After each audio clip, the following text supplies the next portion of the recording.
오늘 우리에게 주시는 말씀 레위기 10장 1절로부터 11절까지의 말씀 함께 보도록 하겠습니다. 구약성경 레위기 10장 1절로부터 11절까지의 말씀입니다. 한 절씩 교독하겠습니다. 아론의 아들 나답과 아비후가 각기 향로를 가져다가 여호와께서 명령하시지 아니하신 다른 불을 담아 여호와 앞에 분향하였더니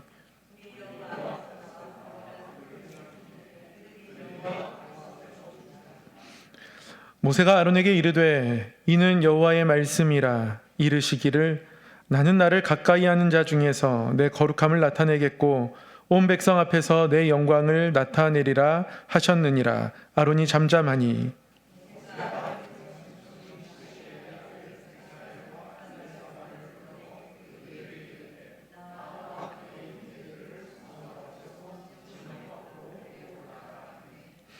그들이 나와 모세가 말한 대로 그들을 옷 입은 채 진영 밖으로 메어내니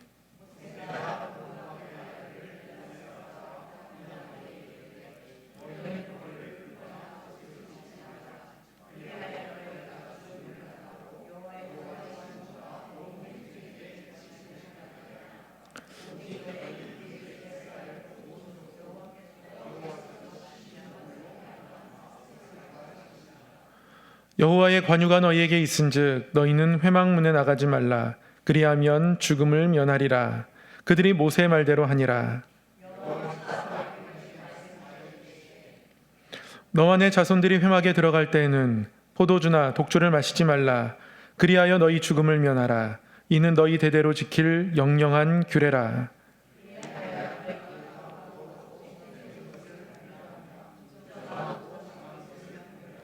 함께요.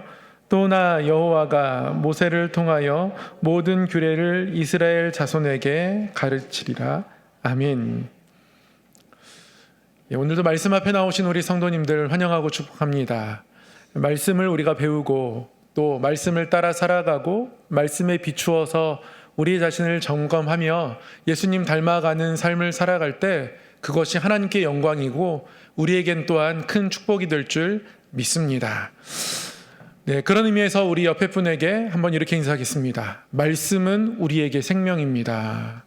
말씀은 우리에게 생명입니다. 레위기 하나님께 드리는 예배라는 제목으로 레위기 1장부터 10장까지를 3주에 걸쳐서 오늘까지 공부하려고 합니다. 오늘 읽은 본문 말씀에 보면 나답과 아비후, 아론의 두 아들이 죽임을 당하게 됩니다.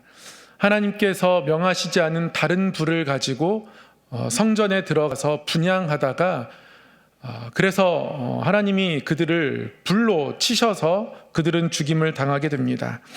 하나님이 이 두 사람을 치신 후에 이렇게 말씀하셨습니다. 나는 나를 가까이 하는 자 중에서 내 거룩함을 나타내겠다. 온 백성 앞에서 내 영광을 나타내겠다. 하나님 이렇게 말씀하셨습니다. 그러니까 성막은 그런 곳입니다. 예배의 자리는 그런 곳이에요. 하나님 가까이 하는 자에게 하나님을 나타내시는 곳. 모인 온 회중 앞에서 하나님이 얼만큼 대단하신 분이신지, 얼만큼 크신 분이신지, 얼마나 우리에게 크신 사랑으로 베푸시는 분인지 하나님께서 나타내시는 자리, 그 자리가 예배의 자리인 겁니다. 그런데 그 자리에 하나님을 가까이 하는 자리, 하나님의 영광을 사모하고 또 발견해야 하는 그 자리에 나답과 아비후가 하나님이 원하시지 않는 다른 불을 가지고 나아갔습니다. 무엇이 합당한지 분별하지 못했습니다. 8절 이하에 보면 제사장 모든 사람들에게 포도주와 독주를 금하시죠. 왜냐하면 이런 것들을 금해야 너희들이 하나님 앞에 거룩한 것과 그렇지 않은 것들, 속된 것을 분별할 수 있기 때문이라고 말씀합니다.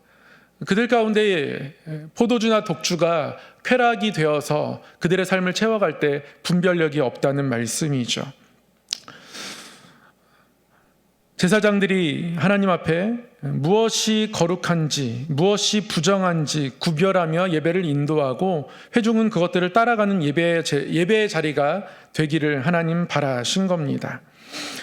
이 나답과 아비후가 죽었을 때요, 하나님은 그 아론에게 또 아론의 또 다른 아들 엘리아살, 이다말 이들에게 나답과 아비후의 죽음을 슬퍼하지도 말라고 하십니다.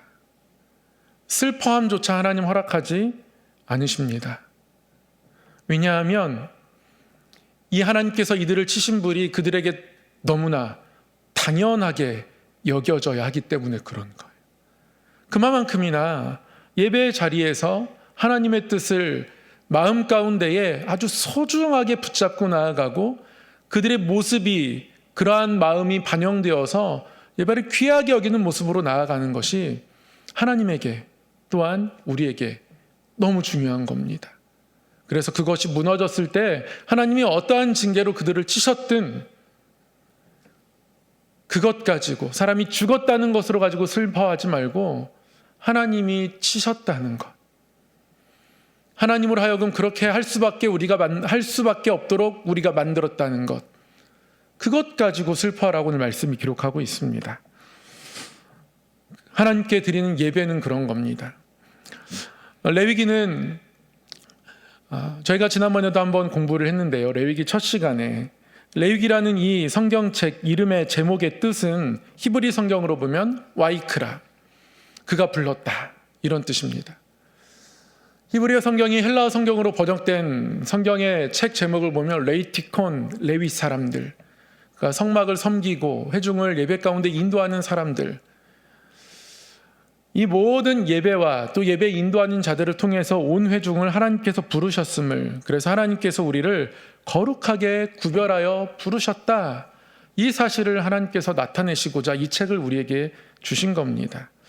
그래서 이 레위기에는 1장부터 10장까지 거룩한 예배에 대해서, 또 11장부터 15장까지는 거룩한 삶에 대해서, 그리고 16장 이후로는 절기들에 대해서 어떻게 지켜야 하는지 우리에게 가르쳐 주고 계시는데요.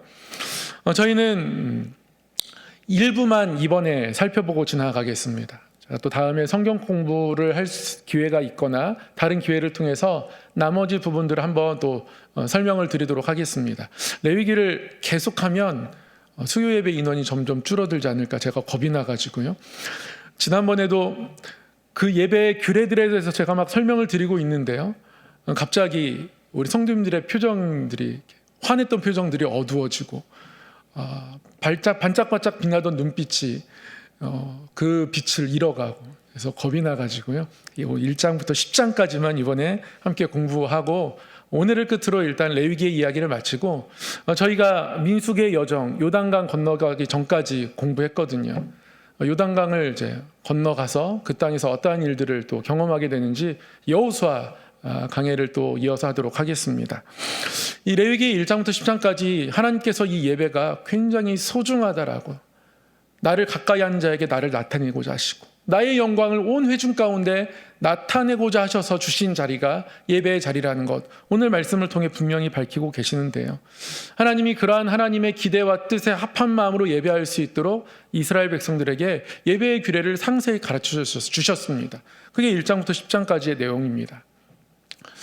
이 1장부터 10장까지 나타나 있는 이 거룩한 예배, 하나님께 드릴 만한 예배의 모습들, 한 장 한 장씩 어떤 내용을 담고 있는지 살펴보면 1장부터 5장까지는 구약의 5대 제사를 설명합니다. 그리고 6장, 7장에 가면 각 제사에 따른 규례, 그리고 제사장이 어떻게 인도하고 어떤 역할을 감당해야 하는지 조금 더 상세하게 부가 설명을 합니다.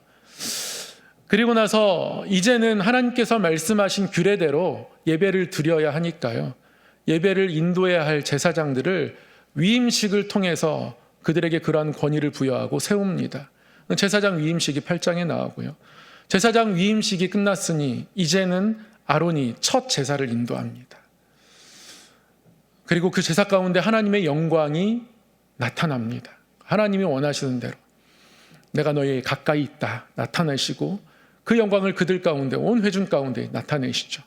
그런데 아론은 하나님의 은혜와 사랑을 경험하면서 영광 가운데 예배했는데요, 나답과 아비후가 오늘 말씀처럼 하나님께서 명하시지 않은 다른 불을 가지고 들어가서 향에 불을 피우다가 결국 그 불이 이들을 삼켜 죽임을 당하게 되죠. 그만큼 예배는 중요한 것이다. 하나님이 예배를 얼만큼 중요하게 여기시는지 이 거룩한 예배라고 하는 레위기의 세 파트 중에 첫 번째 파트의 전체 구조를 봐도 알 수 있습니다. 하나님께서 주신 내용들, 또 그대로 실천하는 실천들, 그러나 그것이 무너졌을 때 사람에게 찾아온, 제사장들에 찾아온 죽음, 이 구조를 보아도 하나님께서 예배를 얼만큼 소중하게 여기시는지 알 수 있습니다. 그래서 우리는 이 3주에 걸쳐서 구약의 5가지 제사가 어떻게 드려지고 그것이 우리에게 어떤 의미가 있는지 살펴보고 있는데요.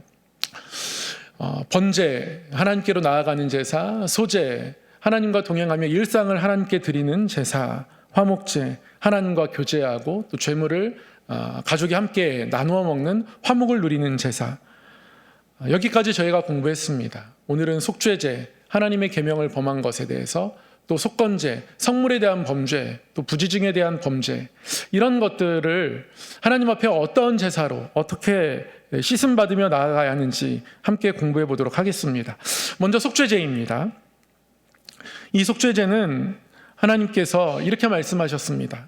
내가 너에게 베푼 그 여호와의 계명 중 하나라도 그릇 범하였을 때, 그때 이 속죄제를 드려라 하나님 명하십니다.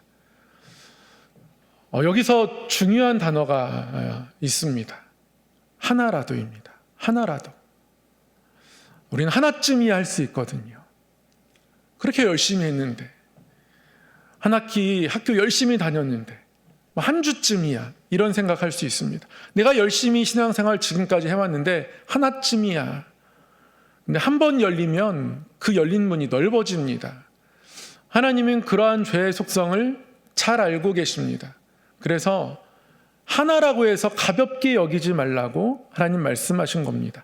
하나라도 그릇 범하였을 때 이것을 너희 삶에 그대로 두지 말고 속죄제로 하나님 앞에 가지고 나와라, 하나님 말씀하신 거예요. 이러한 속죄제의 중요한 특징 한 가지가 있습니다. 하나님께서 이 속죄제를 이스라엘 백성들에게 명하시면서요, 제물을 준비해야 하는데 이 제물을 신분에 따라 다르게 준비하도록 하셨다는 거예요.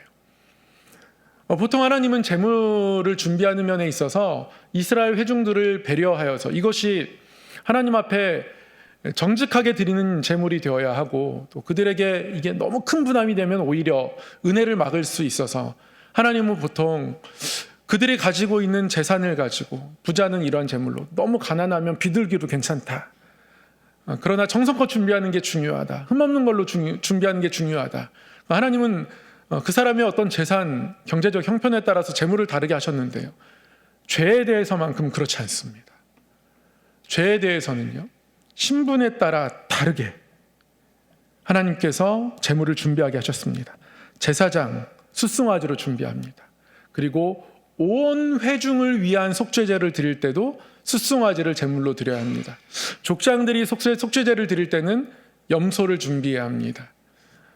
평민이 하나님 앞에 속죄제 드릴 때는 암염소 또는 어린 얌양을 준비합니다. 가난한 자는 산비둘기 또는 집비둘기 새끼 둘로 준비해도 좋습니다.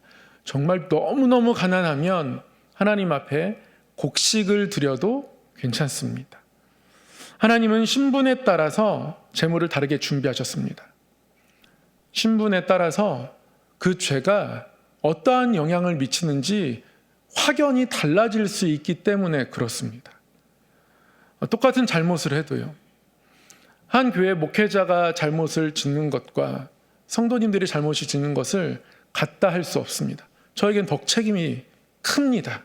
그래서 더 민감하게 반응해야 합니다. 그런 책임들이 있는 거예요. 제가 건강을 위해서 저녁 시간에 가끔 운동하러 갑니다. 배드민턴 운동하러 가는데요, 가끔 운동하다가 작은 실랑이가 벌어질 때가 있어요. 어떤 거냐면 인아웃 때문에. 상대방이 셔틀콕을 탁 쳤는데 이게 선 딱 그 어딘가에 딱 떨어지면 누군가가 볼 때는 보는 각도에 따라서 이거 아웃 아니다, 안쪽에 떨어졌다, 누군가는 바깥쪽에 떨어졌다, 이거 가지고 이제 신랑이가 잠깐 아니 안에 떨어지지 않았냐고, 바깥쪽에 떨어졌다고, 모두가 양심을 잘 지키면 좋겠는데 그런 신랑이가 벌어질 때가 있습니다. 한번 제가 이렇게 치는데 그런 실랑이가 벌어졌어요. 저쪽에서 안에 떨어졌다고 그래서 아웃이라고 제가 그랬더니 안에 떨어진 것으로 보였다는 거예요. 근데 그때 밖에서 이 모든 상황을 정리하는 목소리가 들려왔습니다. 그때 저랑 같은 편 파트너분이 이제 경찰이셨거든요. 옆에서 구경하시던 분이 저분들 목사님이랑 경찰이에요. 이렇게 하니까요. 모든 게 그냥 정리가 된 겁니다. 목사니까 거짓말 안 할 거라고요. 경찰이니까 거짓말이 안 할 거라는 거예요. 반대로 뒤집어 보면 목사가 만약에 거짓말하고 경찰이 만약에 거짓말했으면 이게 실망감이 더 크겠다 이런 생각이 드는 거예요. 우리 이 땅 가운데 살아가면서 세상 사람들이 어떤 모습을 보이고 살아가든지 우리가 성도로서 또 직분을 가진 자로서 더 큰 책임이 있다는 사실을 반드시 기억해야 합니다. 그리고 하나님 앞에 속죄할 때 하나님 저에게 주신 직분이 있는데 저에게 베푸셨던 은혜가 있는데 그 은혜 앞에서 제가 부끄럽습니다. 그런 책임을 통감하며 하나님 앞에 회개해야 하는 거예요. 이게 속죄제의 말씀을 통해서 우리에게 가르쳐 주시는 겁니다. 속죄제의 절차를 보면 머리 안수 후에 번제물 잡는 곳에서 잡습니다. 그리고 제사장이 피를 가지고 이제 회막에 들어갑니다. 그리고 특이하게 이 속죄제는 피를 가지고 들어가서 제사장이 성소와 지성소를 구분하고 있는 휘장에다가 피를 7번 뿌립니다. 그리고 분향단, 향을 피우는 곳 그 모서리 뿔에 바르고요. 나머지는 다 이제 다시 가지고 나와서 회막문 앞에 있는 번제단 밑에 쏟습니다. 이때도 족장이나 평민의 경우에는 휘장에 피를 뿌리는 것이 없습니다. 그러니까 어떤 직분을 가지고 있고 하나님께 쓰임 받고자 하는 사람이라면 나의 죄가 하나님 앞으로 나아가는 어떤 것에 방해가 될 수 있는 거예요. 그 휘장을 아예 막아버릴 수 있는 겁니다. 그래서 휘장에 피를 뿌리는 거죠. 나의 죄가 휘장을 아예 닫게 하는 것이 되지 않도록 하기 위해서. 그리고 나서는 이제 제물의 기름을 제거하고 나머지 전체를 진영박 재버리는 곳으로 가져가다가 거기서 모두 다 불태우게 됩니다. 이게 속죄제의 절차입니다. 이 속죄제를 통해서 절차상으로 보거나 제물을 신분에 따라 준비하는 모든 과정을 볼 때 하나님은 책임 있는 그리스도인의 자세를 요구하고 있음을 너무나 분명하게 알 수 있습니다. 사랑하는 성도 여러분, 우리는 하나님 앞에 어떠한 죄도 숨길 수 없습니다. 더군다나 그 죄가 우리에게 주어주신 어떤 직분에 따라서 굉장히 크게 부작용을 일으킬 수 있다는 사실을 기억하며 하나님 앞에 책임 있는 모습으로 그것들을 우리 삶 가운데 그냥 두었을 때 그것이 얼마나 큰 역효과를 낼 수 있을지 두려워하는 마음들로 하나님 앞에 회개하며 우리의 죄를 내어놓아야 합니다. 하나님이 그러한 것들을 우리에게 가르쳐주고 계신 것이죠. 이어서 속건제입니다. 구약에 나타난 5대 제사 중 5번째 제사입니다. 속건제 하면 왜 속건제 이렇게 좀 낯설기도 하고요. 속죄제는 워낙 많이 들어봤고 우리가 예수님 생각하면서 우리를 위한 속죄 제물 예수 그리스도를 많이 고백하고 공부하다 보니까 속죄제는 익숙한데요. 속건제는 좀 익숙하지 않습니다. 속건제가 근데 굉장히 중요합니다. 이 속건제, 이제 이 건자는 한자를 찾아보니까 허물 건자더라고요. 허물. 그러니까 허물을 남겨두지 말라. 근데 이 허물 건자를 쓴 속건제, 히브리어는 원래 야삼이라는 말인데요. 이게 어떤 허물 또는 피해, 그에 따른 배상, 뭐 이런 것을 의미하는 단어입니다. 이 속건제는요, 성물을 범한 것에 대해서 하나님이 배상하는 의미로 예배하게 하셨습니다. 배상이라는 표현이 중요합니다. 하나님 앞에 드려야 할 것들이 있습니다. 하나님이 율법으로 정해주셨어요. 이스라엘 백성들이 마음에 갈등하지 않도록 분명하게 정해주셨습니다. 이만큼은 하나님의 것이다. 하나님께 드리는 것이다. 이러이러한 경우에는 또 이러이러한 형편 가운데 이렇게 가지고 나와라. 그런데 충분히 염소를 드릴 수 있지만 비둘기를 드리고 싶고 그런 마음이 누군가에는 있을 수 있죠. 하나님 앞에 드려야 할 성물을 범했을 때 그때에 그것에 대해서 깨닫고 뉘우치는 마음으로 드려야 하는 것이 속건제입니다. 그런데 또 한 가지, 부지 중에 다른 사람에게 또 피해를 입힐 수 있습니다. 내가 어떤 잘못을 했지? 라고 스스로 돌아보았을 때 곧바로 깨달으면 속죄제를 드릴 수 있지만 깨닫지 못하면 속죄제를 못 드리는 거잖아요. 그래서 하나님은 속건제를 제정하셨습니다. 부지 중에 범한 범죄에 대해서 내가 의도하지 않았는데, 그런데 어느 순간 나 때문에 피해본 사람이 생겨나고 나는 아무 그런 악의 없이 얘기했는데 누군가에겐 상처가 되어가지고 누군가는 상처를 받을 수 있고, 이런 것들에 대해서 조심할 것을 하나님 말씀하실 의도도 있으셨고요. 이런 것들이 있을 때 반드시 하나님 앞에 해결되어야 할 것이기 때문에 하나님은 속건제를 제정하셨습니다. 속건제를 드리는 절차를 보면 제물은 형편에 따라서 준비하면 됩니다. 그리고 번제물을 잡는 곳에서 이 제물을 잡고요. 기름이나 제물 전체를 다 제사장에게 드립니다. 그리고 제사장은 전체 모두를 다 불사릅니다. 그러니까 제사장의 분깃은 하나도 없습니다. 이 속건제의 특징은요, 자신이 범한 것에 대해서 배상을 반드시 겸해야 한다는 겁니다. 제물도 제사장의 분깃이 없어요. 이 제사장이 얼만큼 취하냐, 그러니까 제사장이 취한다는 건 어떤 하나님께 드렸다라는 상징적인 의미도 있거든요. 제사장은 취하지 않습니다. 하나님께 드리지 않았다는 것이 아니라 하나님이 이 속건제를 통해서 좀 초점을 맞추고자 하는 것은 배상입니다. 만약에 성물에 대해서 제가 자신이 뭔가 범한 것이 있으면 하나님께 회개했다고 정해진 제물을 따라 속건제를 드렸다고 해서 다 끝난 게 아니에요. 범한 것에 5분의 1을 더해서 다시 하나님께 드려야 됩니다. 그러니까 20%를 더 추가해서 하나님께 드려야 되는 거예요. 부지 중에 제가 어떤 사람에게 피해를 입혔습니다. 그 피해가 드러났어요. 속건제만 드리면 되는 게 아니라 제가 입힌 피해의 20%를 더하여서 배상해 주어야 합니다. 하나님은 우리 삶의 여러 일들을, 특별히 사람과 사람과의 관계 속에서 또는 하나님과의 관계 속에서 어떤 물질적인 손해를 입혔다면 그러면 그것을 물질적으로 배상하는 것을 율법화하고 계신 겁니다. 중요하다는 말씀이에요. 이게 하나님 앞에 용서를 구하는 바른 자세라는 겁니다. 하나님 앞에 속죄제를 드리는 사람이라면 속건제도 함께 드려야 하는데, 하나님 앞에 성물을 범해놓고 그 성물에 대해서 다시 채워 하나님께 온전히 드리지 않으면서 하나님이 정한 제물을 드렸다 해서 그것이 하나님께 온전히 드려질 수 있느냐는 것이죠. 당연히 드려야 할 것들을 다시 드려야 하지 않겠습니까? 그때 회개하는 마음으로 다시는 그러한 일이 반복되지 않도록 하나님은 5분의 1을 더하여 드리게 하시는 거예요. 이웃에게도 마찬가지입니다. 그래야 조심하지 않겠습니까? 이게 용서를 구하는 바른 자세입니다.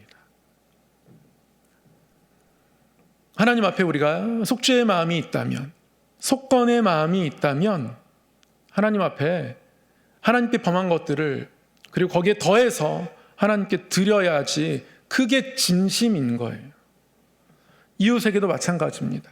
진심으로 내가 누군가에게 피해를 입혔고 그것을 덮어주길 원하는 마음이 있으면 그러면 그것에 더하여 줘야 하는 겁니다. 제가 축구 모임 갔는데요. 한 분이 축구 정강이 보호대가 없으신 거예요. 깜빡 잊고 오셨대요. 그런데 아마추어 대회에서도 축구 그 양말 속에 정강이 보호대를 넣지 않으면 게임에 못 뜁니다. 친선 경기도 그래요. 그냥 동네에서 차는 것까지는 괜찮겠지만 어느 정도의 대회면 아마추어 대회 막 공식력 있는 대회가 아니라도 동호인들끼리 차는 친선 축구야도 당연히 정강이 보호대를 해야 되거든요. 근데 이분이 안 갖고 오신 거예요. 근데 제가 정강이 보호대가 하나가 더 여분이 있었습니다. 빌려드렸어요. 근데 그분이 그 다음에 축구할 때 정강이 보호대 땀 묻었다고 잘 빨아서 씻어서 말려서 갖다 주신다고 하시더니 정강이 보호대랑 축구 양말까지 같이 가져오셨더라고요. 축구 양말이 하나 더 생겼습니다. 고마움의 표시도 진심이면 이렇게 하게 되더라고요. 하물며 회개의 표시가 있으면 이렇게 해야 되는 거죠. 혹시 우리 성도님들 밀양이라는 영화 기억하십니까? 2007년 개봉했던 영화입니다. 이 밀양이라는 영화, 실화를 바탕으로 한 영화인데요.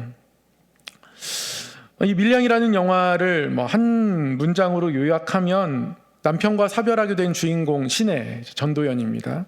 신혜가 남편의 고향 밀양으로 내려가서 살면서 벌어진 이야기입니다.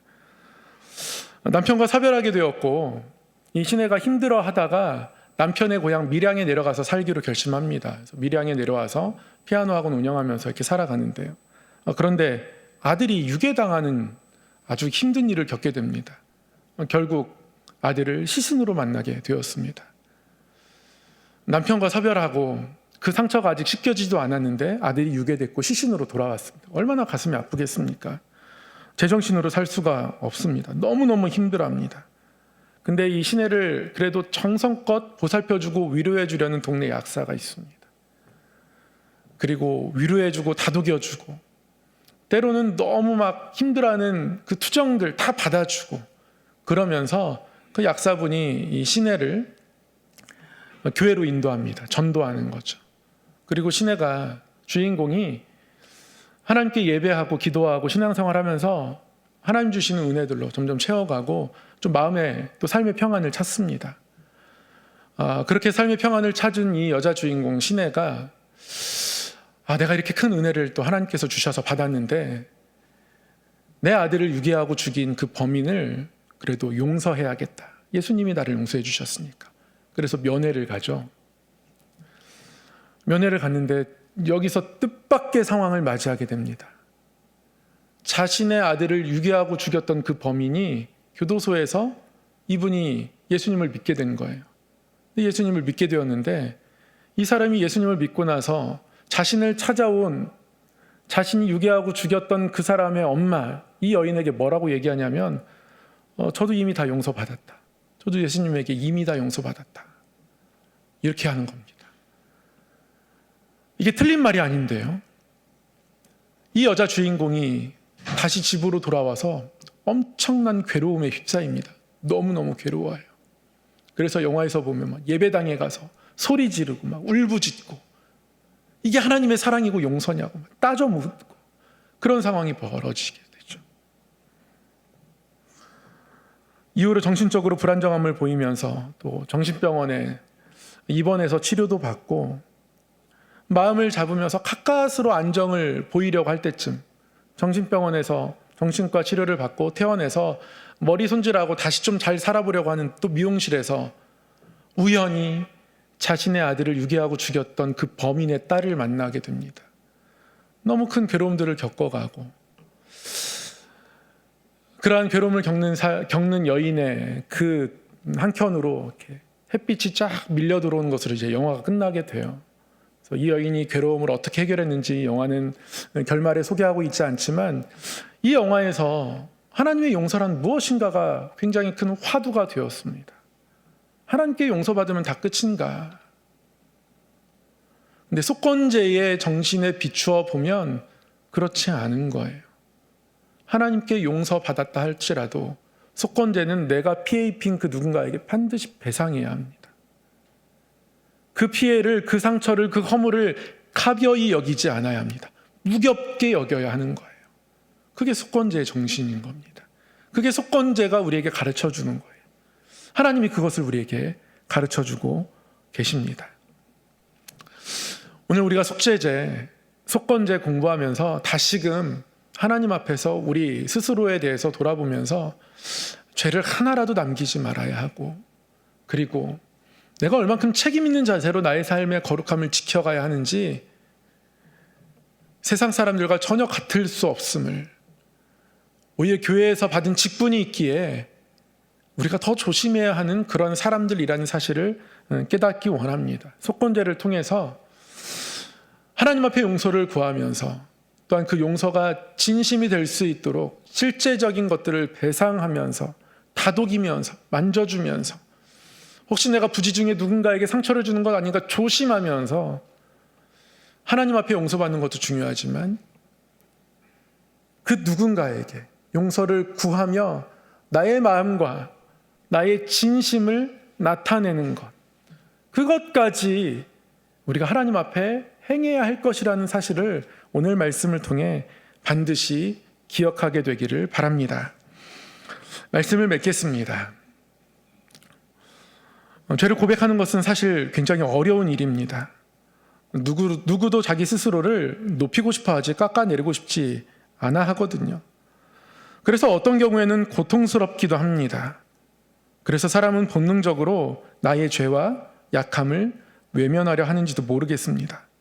그런데 하나님은 오늘 직면하라 하십니다. 고백하라 하십니다. 내 앞에서 태워야 하는 것이라고 말씀하시며 속죄제를 요구하십니다. 이런 하나님께서 결국 제물을 직접 준비하시죠. 아들 예수를 인간을 위한 속죄제물로 내어주십니다. 하나님은 그렇게까지 죄를 미워하신 하나님이십니다. 그래서 그 은혜를 입은 우리는 그 은혜가 우리 삶 가운데 헛되지 아니하도록 하나님 앞에 죄를 고백하고 직면하고, 또 그 누군가에게 내가 상처를 주었다면 내 부지 중에 그런 것이 있는지 민감하게 살펴보고 예민하며 그 자리까지 화해의 마음과 메시지를 들고 나아가야 하는 존재라는 사실을 다시 한번 기억하게 되기를 바랍니다. 그리고 이러한 가르침을 주신 하나님의 말씀을 기억하며 하나님이 우리에게 원하시는 속죄제가, 속건제가 우리의 삶에 마르지 않기를 주님의 이름으로 소망합니다.